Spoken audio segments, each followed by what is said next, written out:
Ya. Mbola faly miarahaba antsika rehetra zay manaraka zay horonan-tsary zao ny tenako amin'izao fotoana zao.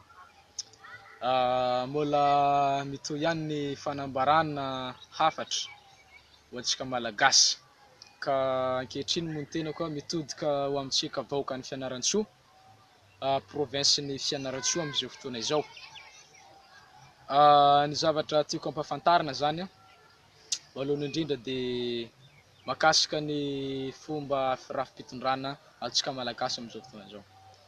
Tsara marina aloha dia ny tenako moa dia avy any Tamatavy any, tonga eto izahay.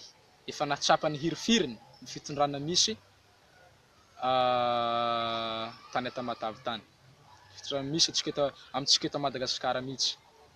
Ka efa ininay zany hirifiry sy ny jaly tao anatin'izay fitondrana zay dia ankehitriny koa zay dia manentana anareo vahoakan'ny Fianarantsoa.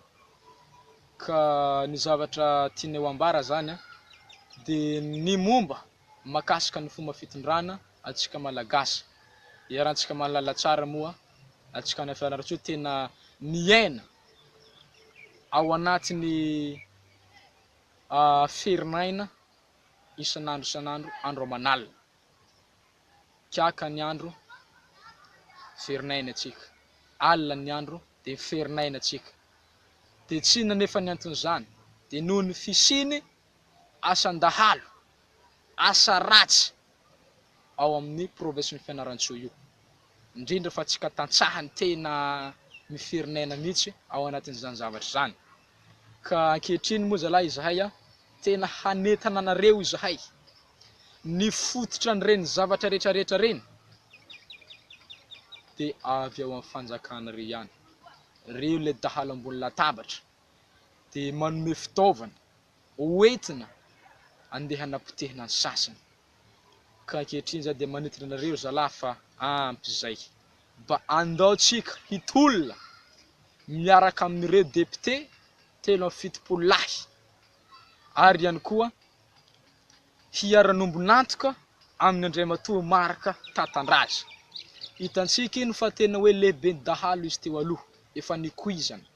Ka ankehitriny izy tonga saina mba hanarina an'ity Madagasikara ity, ary nahatsapa fa hoe ireo fanjakanareo no tena miara-nombonantoka amin'ny mpanao ratsy eto Madagasikara.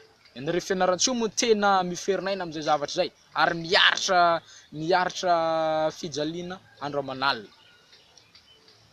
Ka noho izany tiako ampahafantarina anareo zalahy mba tonga vasaina amin'izay dia andaontsika hitsangana antsika, hiara-entana antsika andeha hilatsaka ao amin'ny 13 mai tsika.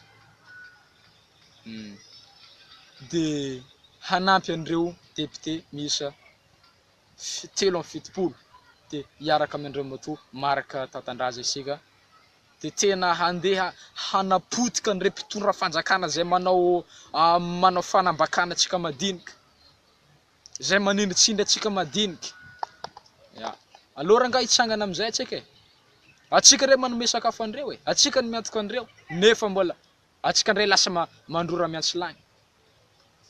Mandrora miantsilagny anjara-toerantsika amin'izay fotoana zay. Zany hoe zavatra efa arorantsika dia mbola averina amintsika indray koa. Zavatra efa voakantsika dia mbola averina amintsika indray koa. Mbola antsika ihany miaritra ny hirifiriny avy eo. Sady mikofoka antsika mikelaina andro aman'alina mitady hoe aiza nahatana zavatra hoany dia mbola ery zalahy indray koa zany mandeha mandraraka ny toe-karena zay vitantsika any. Dia zay zany tiako ampahafantarinareo raha lasarana bavy zay monina ho Fianarantsoa, monina mipetraka ao amin'ny province-ny Fianarantsoa, ianareo vahoaka rehetrarehetra. Ka tonga eto zay tanora tsangana ho an'ny firenena miaraka amin'ny Andriamatoa Marc Tatandraza sy ireo député miisa 70 zay mitsangana hanohitra ny fitondrana zay miorina amin'ny politika, miorina amin'ny tsindrazolena rehetrarehetra. Ka zay sy zay izy dia mametraka veloma sy mandram-pitafa.